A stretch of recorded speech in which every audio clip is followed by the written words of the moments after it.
إن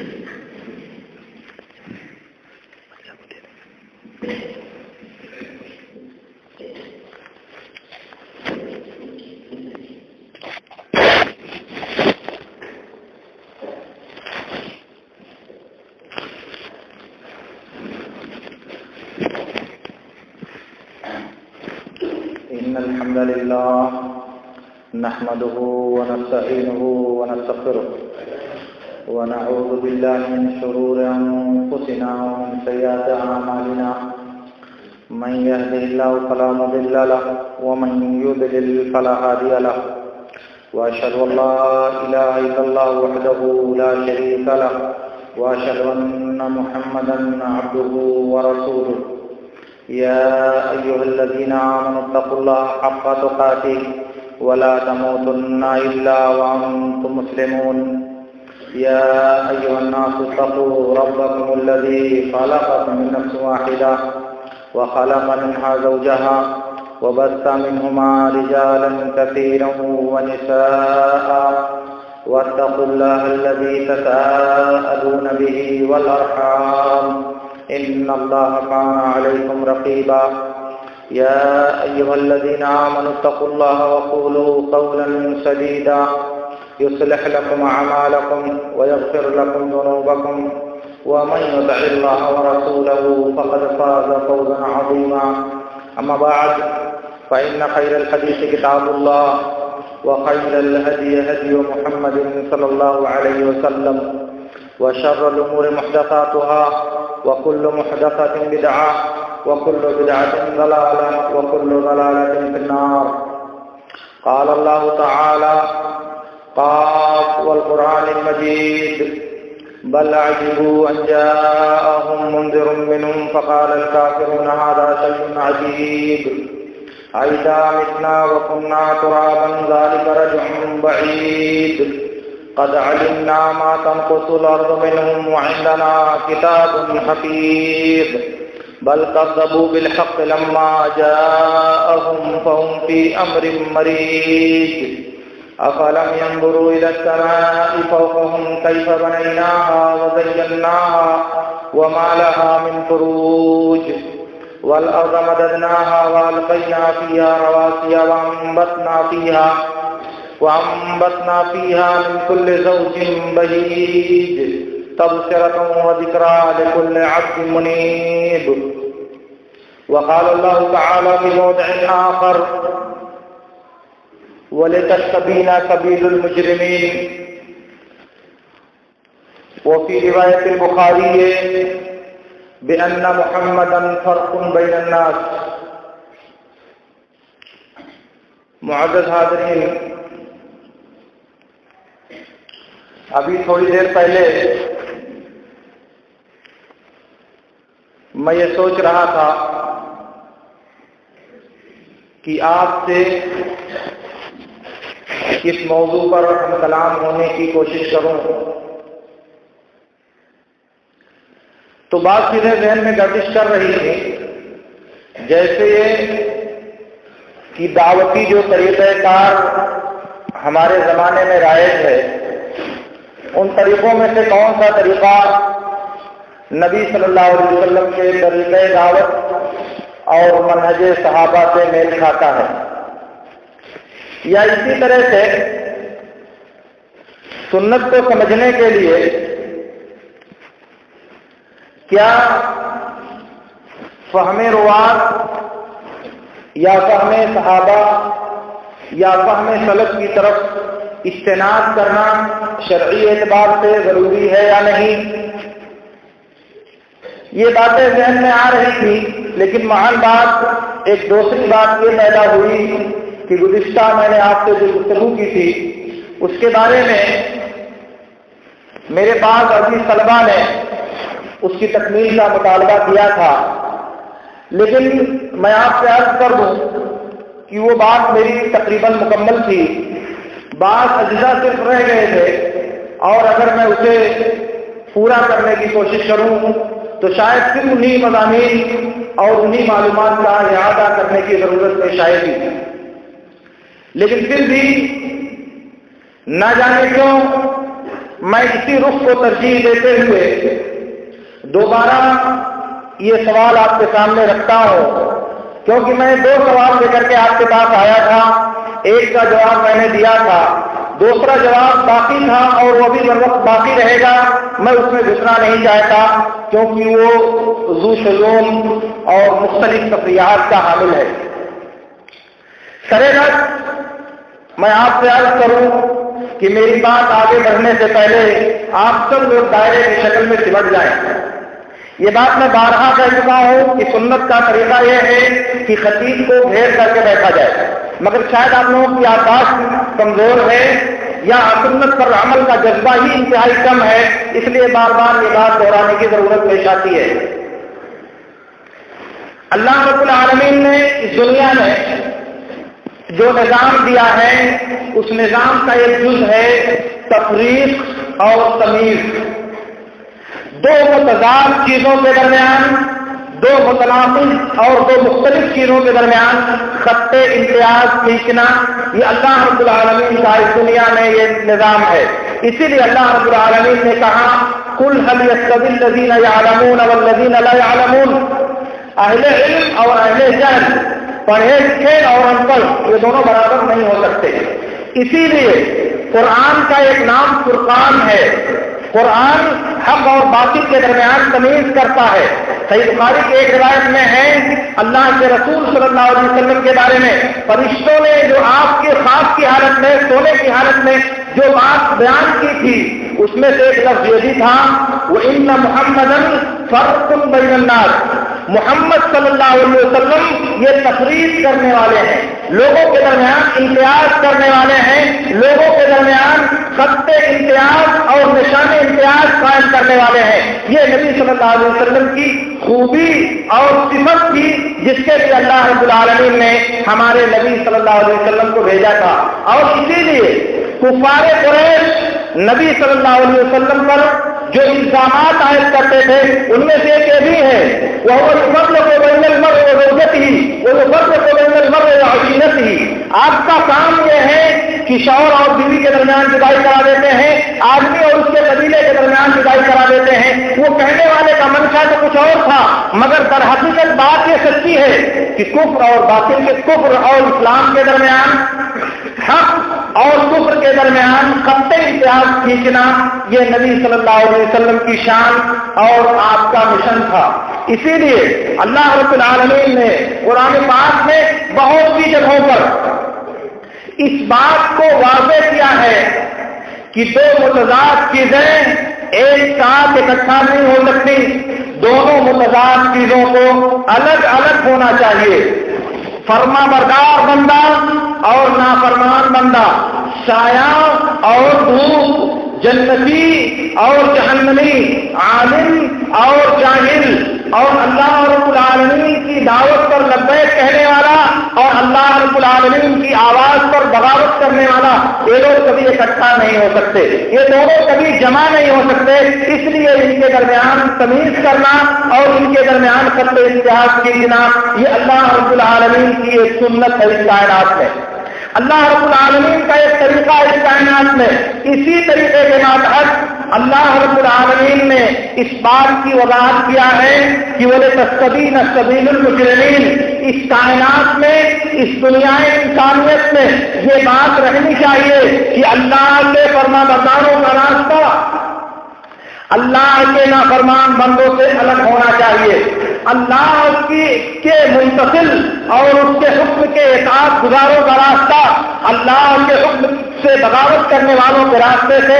الگ ہونا چاہیے۔ اور اسی لیے جب اللہ کے نبی صلی اللہ علیہ وسلم نے اس بات کی خبر دیا کہ یہ امت 73 فرقوں میں منقسم ہوگی، ان 73 فرقوں میں سے سب کے سب تباہی اور ہلاکت کے دلدل میں گر جائیں گے، صرف ایک جب فرقہ اور ایک گروہ نجات یافتہ ہوگا۔ تو فوری طور پر یہ سوال نبی صلی اللہ علیہ وسلم کے سامنے پیش کیا گیا۔ جیسے ہی آپ نے کہا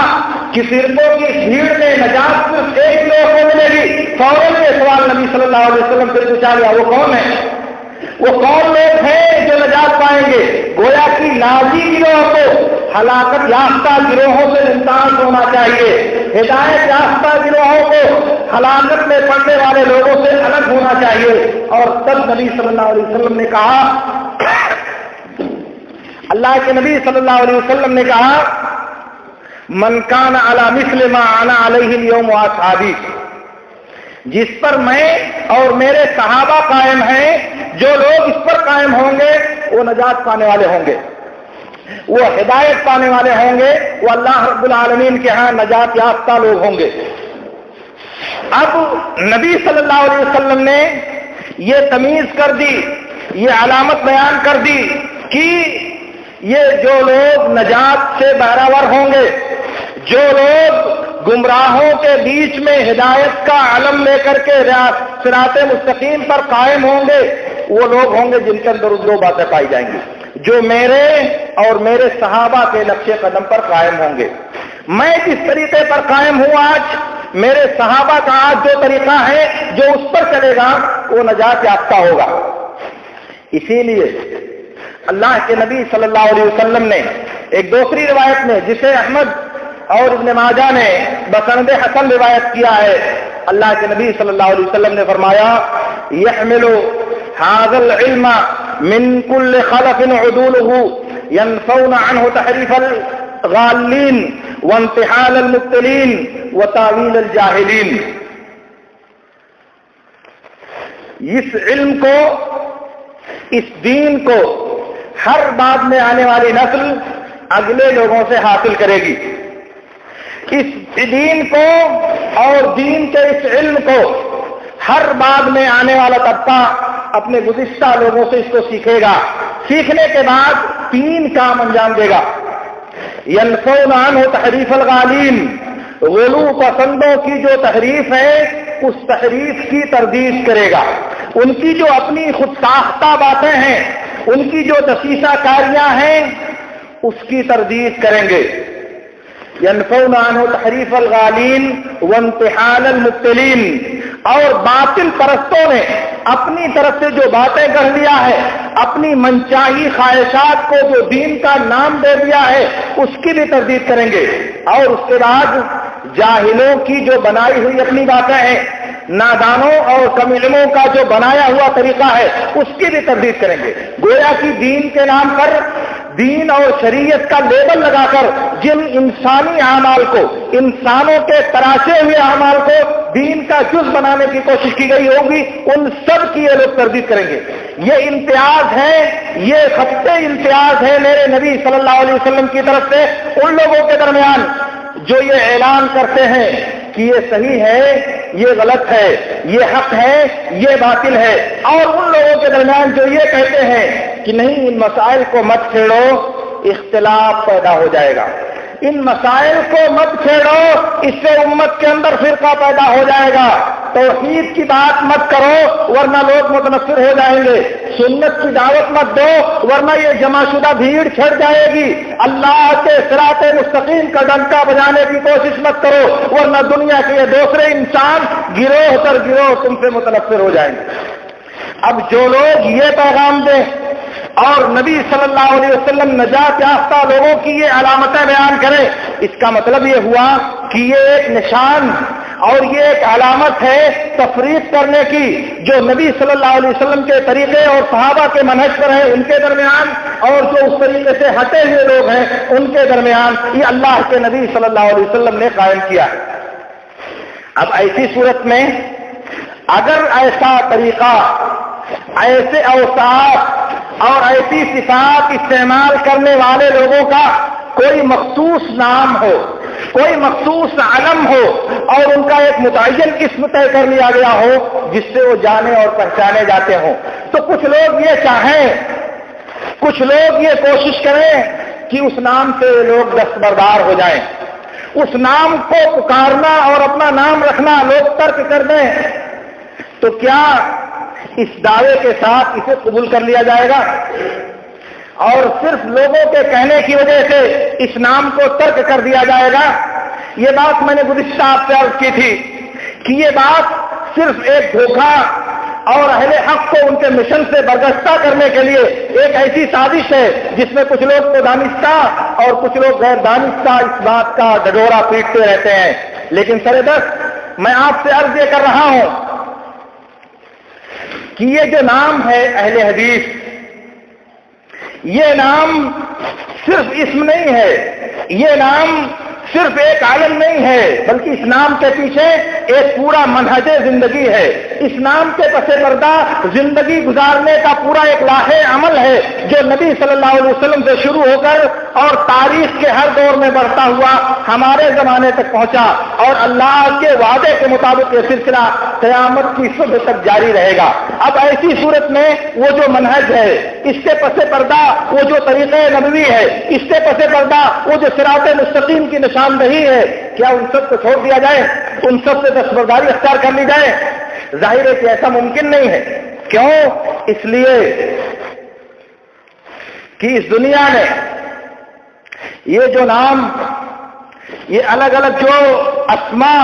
تجویز کیے جاتے ہیں وہ شناخت کے لیے ہوتے ہیں، پہچان کے لیے ہوتے ہیں، ایک کو دوسرے سے الگ اور ممتاز کرنے کے لیے ہوتے ہیں، ایک کو دوسرے سے کاٹ دینے کے لیے ہوتے ہیں. تب ایسی صورت میں ہمارا یہ نام جس منہج کی ترجمانی کرتا ہے، ہمارا یہ نام اور ہمارا یہ علم جس طریقے زندگی کی عکاسی کرتا ہے، وہ طریقے زندگی تو ہمیں اپنی جان سے بھی زیادہ پیارا ہے، ہمیں اپنی جان سے بھی زیادہ عزیز ہے. پھر ہم اس سے دستبردار ہونے کی بات کس طرح سے سوچ سکتے ہیں؟ اور پھر اسی کے ساتھ آپ یہ بات بھی یاد کر لیں، اہل حدیث ہونے کا مطلب محدث ہونا نہیں ہوتا. اہل حدیث ہونے کا مطلب حدیثوں کو یاد کر لینا، حدیثوں کا حفظ کر لینا، حدیثوں پر جرح و نقد کر لینا، یہ اہل حدیث کا مطلب نہیں ہوتا. حدیث کے حافظ کو، حدیثوں پر جرح و نقد کرنے والے کو محدثین کے شمار میں، ناقدین کے زمرے میں شمار کیا جاتا ہے. مگر یہ اہل حدیث ایک ایسا عمل ہے جس کا تعلق حفظ حدیث سے ذرا بھی نہیں ہے. بلکہ میں آپ سے عرض کروں کہ احادیث کے روات میں آپ کو عمران بن حطان سے بڑے بڑے قدری، جہنی، مرجی، رافضی اور دوسرے تمام طرح کے روات ملیں گے محدثین کے زمرے میں. آپ کو محدثین کے زمرے میں حارث محاسبی ملے گا، آپ کو ابن ابی دعاد بھی ملے گا، اور آپ کو بہت لوگ ملیں گے. لیکن کیا یہ سب اہل حدیث ہیں؟ ظاہر ہے کہ بھائی امام امت یہ سب اہل حدیث نہیں ہیں. اسی لیے جب عبداللہ بن مبارک، یزید بن ہارون،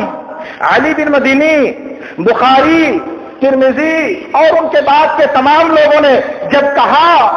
کہ جو لوگ، وہ گروہ جو قیامت تک حق کی علمبردار قائم رہے گی اور اللہ رب العالمین اس کی حفاظت کرے گا، تو سب لوگوں نے کہا کہ اس سے مراد اہل حدیث کا گروہ ہے،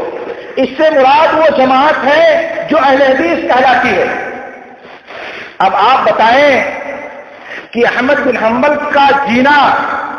احمد بن حنبل کا حق اور عقیدے کے ساتھ زندگی گزارنا جن لوگوں نے دشوار کر دیا تھا، کیا ان کی اس تصویر میں وہ لوگ بھی شامل ہوں گے؟ اور انہوں نے کہا تھا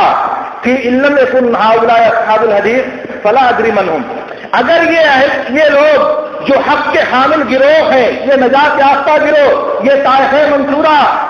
اگر اہل حدیث نہیں ہے تو میں نہیں جانتا کہ دنیا میں کون ہے. اور آپ کو میں یاد دلا دوں، بعض لوگ اس روایت کے بارے میں تشکیک پیدا کرنے کی کوشش کرتے ہیں، مگر آپ جان لیں کہ یہ روایت احمد بن حنبل سے متواتراً ثابت ہے. ایک دو روایتوں میں نہیں، متواتر روایتوں میں احمد بن حنبل رحمۃ اللہ علیہ نے اس کی یہی تفسیر کیا ہے. اور دیگر ائمہ کی بات تو چھوڑیے. تو میں عرض یہ کرنا چاہ رہا ہوں کہ اس نام کا مطلب حدیث کی یادداشت، حدیث کو پڑھنا، حدیث کو پڑھانا، حدیث کو لکھنا، حدیث کو لکھانا اور حدیث کو حفظ کے دائرے میں داخل کرنا، یہ مراد نہیں ہے. بلکہ اس سے مراد یہ ہے کہ حدیث رسول کے مقابلے میں دنیا کے کسی بھی امتی کو قائل کرنے کی جرأت نہ کی جائے. حدیث نبی کے مقابلے میں امتیوں کے کسی بھی عسکری انسان کو کوئی وقار اور کوئی احترام دینے کے لیے تیار نہ ہوا جائے، بلکہ جب نبی صلی اللہ علیہ وسلم کا فرمان آ جائے تو نبی کا فرمان ایک طرف، پوری دنیا کے تمام علماء، تمام محدثین اور تمام فقہاء کے ایک پلڑے میں رکھے جائے، تب بھی میرے نبی صلی اللہ علیہ وسلم کی بات سب پر بلند اور سب پر بھاری ہوگی. یہ ہوتا ہے اہل حدیث ہونے کا مطلب. اہل حدیث ہونے کا مطلب یہ ہے کہ ساری دنیا کی مخالفت کے باوجود توحید کے عالم کو کبھی سرنگو نہ ہونے دیا جائے. اہل حدیث ہونے کا مطلب یہ ہوتا ہے کہ ساری دنیا کی مخالفت کے باوجود سنت کو کبھی رسوا نہ ہونے دیا جائے. ساری دنیا کی مخالفتوں کے باوجود نبی صلی اللہ علیہ وسلم کی مخالفت میں کسی بھی آواز کو بلند نہ ہونے دیا جائے، کسی بھی سر کو اونچا نہ اٹھنے دیا جائے، کسی کی بدعت کو میرے نبی صلی اللہ علیہ وسلم کی بات میں تفوق اور برتری نہ دیا جائے. یہ اہل حدیث ہونے کا مطلب ہوتا ہے. تو اہل حدیث یہ منہج زندگی ہے، یہ زندگی گزارنے کا ایک طریقہ ہے جو نبی صلی اللہ علیہ وسلم کے زمانے سے ہو کر ہمارے زمانے سے گزرتا ہوا اللہ رب العالمین کے وعدے کے مطابق انشاءاللہ قیامت تک باقی رہے گا. اس لیے میرے دوستوں، میں آپ سے عرض یہ کرنا چاہ رہا ہوں کہ ہم نے جو اپنا نام اہل حدیث منتخب کیا ہے وہ دنیا کے کسی بھی امتی، کسی بھی غیر معصوم انسان اور کسی بھی عظیم آدمی کی طرف منسوب نہیں ہے. اس لیے اس نام سے کسی کے لیے عصبیت پیدا ہونا، اس نام سے کسی کے لیے تعصب پیدا ہونا، اس نام سے کسی فرد کی وجہ سے حق کو نظر انداز کرنے کا شائبہ اس میں نہیں پایا جاتا. اسی لیے ہمارا مذہب اور ہمارا منہج وہ ہے، دن اور رات کے جس حصے میں، دن اور رات کی جس بھی گھڑی میں میرے نبی صلی اللہ علیہ وسلم کا کوئی فرمان ثابت ہو جائے، نبی صلی اللہ علیہ وسلم کا کوئی حکم ثابت ہو جائے، اسی وقت وہی ہمارا دین ہے. اس میں تردد کی، چوں چرا کرنے کی، لیتا اور لاحلہ کی، دائیں اور بائیں بھاگنے کی کوئی گنجائش باقی نہیں رہ جاتی. وہی اس وقت ہمارا دین بن جاتا ہے. باپ دادا سے کوئی دین لے کر کے ہم نہیں آئے، اپنے اسلاف اور ائمہ کرام سے کوئی دین لے کر کے ہم نہیں آئے، اپنے اساتذہ اور اپنے مربین سے ہم نے کوئی دین نہیں حاصل کیا. دین وہ ہے جو اللہ کی کتاب اور نبی صلی اللہ علیہ وسلم کی سنت میں ثابت ہو جائے، اور جس وقت ثابت ہو جائے اسی وقت وہی ہمارا دین ہے. اس سے پہلے جو چیز اس سے مخالف تھی وہ ہماری لفظ تھی، وہ ہماری کمی تھی، وہ ہماری کمزوری تھی، وہ ہماری جہالت تھی، وہ ہماری نادانی تھی، جو بھی نام آپ پہلے، مگر وہ ہمارا دین نہیں تھا. جب نبی سے ثابت ہو گیا، جب نبی کے فرمان سے ثابت ہو گیا، نبی کے دین سے ثابت ہو گیا، اس کے مخالف جتنی چیزیں دنیا میں ہیں، اس سے متعارف جتنی چیزیں دنیا میں ہیں، اس کے مخالف جتنے بھی مناہج زندگی، جتنے بھی اقوال عمل اور جتنے بھی طرزۂ عبادت ہیں، وہ سب القط اور ملغا کرا دیے جائیں گے، اور ہمارا دین وہ ہوگا جو نبی صلی اللہ علیہ وسلم سے جس وقت ثابت ہو گیا. اسی لیے گزرے ہوئے ائمہ میں سے کسی امام کے لیے تعصب کرنا، گزرے ہوئے جینیس اور عبقری ہستیوں کے لیے ان میں سے کسی کے نام پر امت کو جمع کرنے کی کوشش کرنا، ان کے قول کی روشنی میں امت کو جمع کرنے کی دہائی دینا، یہ ہمارے منہج میں سرے سے موجود ہی نہیں ہے.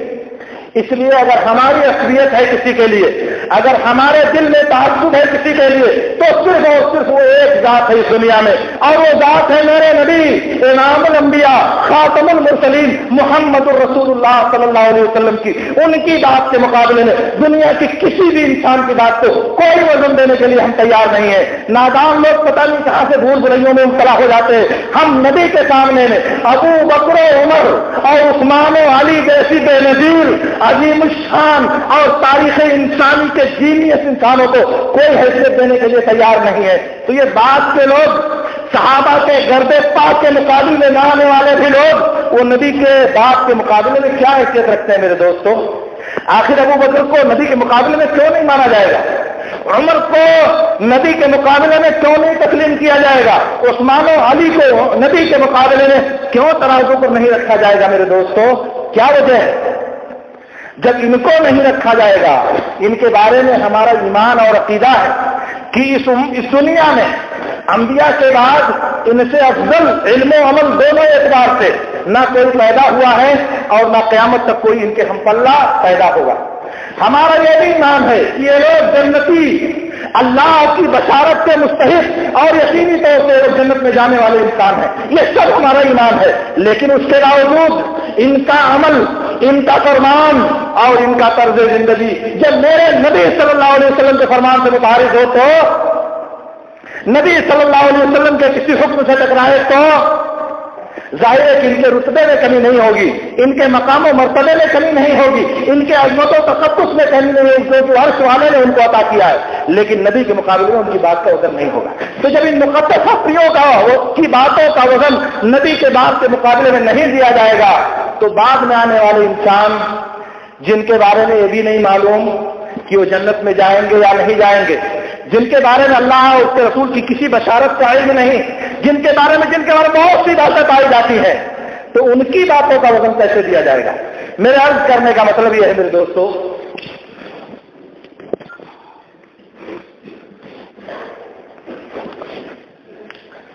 میرے عرض کرنے کا مطلب یہ ہے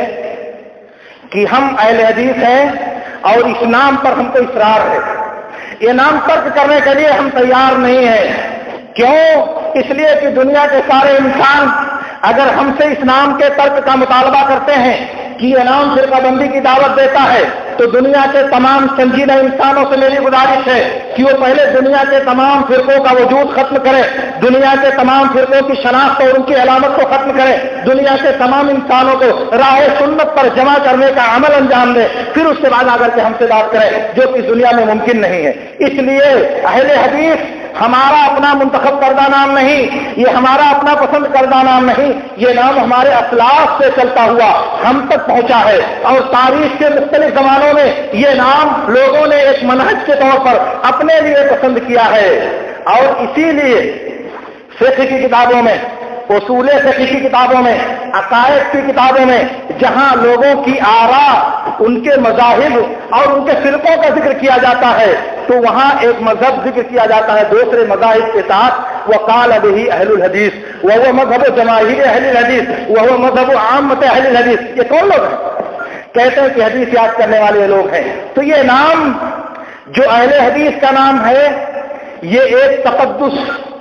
اور ایک احترام کا حالہ اور دائرہ اس لیے لیے ہوئے ہے کہ یہ نام ہمارے سلف سے منتقل ہو کر ہم تک پہنچا ہے۔ اہل علم نے، میں نے کہا متواتر روایتوں میں طائفہ منصورہ اور فرقہ ناجیہ کی جو تفسیر کیا ہے، اس سے مراد اہل حدیث کو لیا ہے۔ اسی لیے جب دنیا میں اہل سنت کے دو گروہ بنے،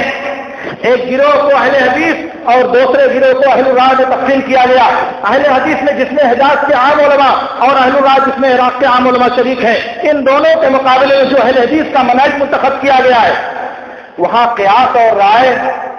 اس درجہ غالب نہیں ہے کہ قیاس کی وجہ سے حدیثوں کو رد کر دیا جائے، قیاس کی وجہ سے ابو ہریرہ جیسے عظیم حافظ حدیث کو غیر فقیہ قرار دینے کی جرأت بیجا کا اظہار کیا جائے، اور ایسا بھی نہیں ہے کہ اہل الرائے کے اندر حدیثوں کا کوئی وزن نہیں ہے، مگر رائے اور قیاس کا غلبہ اس قدر ہے کہ حدیثوں کے مقابلے میں قیاس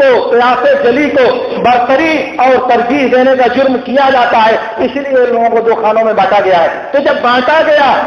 تو یہ جو اہل حدیث کا گروہ نکلا، یہ گروہ ان سارے لوگوں سے ممتاز ہو کر کے سامنے آیا، ان تمام لوگوں سے الگ ہو کر کے سامنے آیا۔ اس لیے اللہ کی سنت کے مطابق کہ لوگوں کے درمیان تمیز کی جائے، فرما برداروں اور نافرمانوں کے درمیان خط امتیاز کیا جائے، اللہ والوں اور اللہ کے باغیوں کے درمیان الگ الگ دائرہ کھینچا جائے، اس سنت کے مطابق ہم نے اپنا نام اہل حدیث منتخب کیا ہے۔ اور یہ نام چونکہ صرف نام نہیں ہے، بلکہ اس نام کا مطلب ہوتا ہے کہ کتاب و سنت پر عمل کرنے والے، صحابہ کے طریقے کے مطابق کتاب و سنت پر عمل کی کوشش کرنے والے، اصحاب نبی کے طریقے کے مطابق، یہ ہوتا ہے اس لفظ کا ترجمہ۔ اس لیے اگر کسی کو اس سے پریشانی ہے، اگر کسی کو اس نام سے کوئی تکلیف ہے، تو اسے اپنا اندیا اور اپنا معافی ضمیر کھلے لفظوں میں ظاہر کرنا چاہیے، سازش کے پردوں میں چھپانے کی کوشش کے بجائے صداقت کو ظاہر کر کے اور سچائی کو کتاب و سنت سے مدلل کرنے کی کوشش کی جائے، ورنہ صرف دعویٰ کرنے سے کوئی بات حاصل نہیں ہوتی۔ دعوے تو سب لوگ کرتے ہیں، دعوے تو بہت کچھ پیش کیے جاتے ہیں، مگر ان دعووں میں دم کتنا ہے یہ بات دلیل سے ثابت ہوتی ہے۔ میرے دوستو، میں آپ سے جو بات آج عرض کرنا چاہ رہا ہوں وہی جو گزشتہ میں نے آج جہاں سے آپ کو چھوڑا تھا کہ اہل حدیث یہ نام ہم کو محبوب ہے، اس نام سے تنازل اختیار کرنے کے لیے ہم کسی بھی صورت میں تیار نہیں ہیں. اس کی یہی وجہ ہے جو ابھی میں نے آپ کے سامنے ذکر کیا. اور ویسے بھی اللہ رب العالمین نے جو نام مسلمانوں کا رکھا تھا مسلم نام، اسی نام کے ساتھ ساتھ اللہ رب العالمین نے کچھ اور نام بھی رکھے تھے. والسابقون الاولون من المہاجرین والانصار، یہ اللہ نے عرش سے یہ نام نازل کیا. انصار اور مہاجرین یہ بھی مومنوں کا ہی ایک گروہ تھا. امتیاز کے لیے اللہ رب العالمین نے ان دونوں گروہوں کا نام الگ الگ رکھا تھا، ورنہ درجے اور منقبت کے اعتبار سے آپ سب کو معلوم ہے کہ یہ سب اصحاب نبی کے وہ لوگ ہیں جنہیں اللہ رب العالمین نے مغفرت اور جنت کی بشارت دے رکھی ہے. تو پھر جب یہ نام نبی کے زمانے میں موجود تھے امتیاز کے لیے، تو یہ نام اگر بعد کے زمانے میں مطلوب ہے امتیاز کے لیے، یہ نام اگر بعد کے زمانے میں مطلوب ہے اپنے آپ کو دوسروں سے ممتاز کرنے کے لیے، تو ظاہر ہے کہ یہ نام آج بھی اسی طرح سے مقدس باقی رہے گا، کیونکہ اس نام کے ذریعہ اہل حق کو اہل باطل سے، اہل طاعت کو اہل معصیت سے، اہل اتباع کو اہل بدعت سے، اہل توحید کو اہل شرک سے ممتاز کرنے کا عمل اور ممتاز کرنے کا منہج اپنایا جاتا ہے. اس لیے یہ نام باقی رہے گا، اس نام کو لیا جائے گا اور اس نام کو ترک کرنے کی کوشش نہیں کی جائے گی. ہاں، بعد کے زمانے میں اگر کوئی زمانہ ایسا آتا ہے کہ اس نام کا استعمال مخدوش ہو جائے، اس نام کی طرف نسبت کرنے والے اہل بدعت بھی اپنے آپ کو یہ نام سے پکارنے لگے، تب اس موقع سے پھر دیکھا جائے گا کہ یہ کیا دعویٰ کر رہے ہیں، اس دعوے کی صداقت کیا ہے. جیسے ہمارے زمانے میں سلفی کی نسبت ہے. یہ میرا دوسرا سوال تھا جس کو میں پھر کبھی آپ سے عرض کروں گا کہ اہل حدیث کے بجائے اگر اپنے آپ کو سلفی کہا جائے تو کیا یہ درست ہوگا یا درست نہیں ہوگا؟ اہل حدیث کے بجائے اگر اہل سنت کہا جائے تو درست ہوگا یا درست نہیں ہوگا؟ یہ بات میں آپ سے بعد میں عرض کروں گا. شریعت صلی اللہ رب العالمین سے میں دعا کرتا ہوں کہ اللہ رب العالمین ہمیں ان باتوں کو سمجھنے اور ان میں سے بہترین باتوں پر عمل کرنے کی توفیق عطا فرمائے. وآخر دعوانا ان الحمد للہ رب العالمین. اقول لكم ما تسمعون واستغفر الله لي ولكم.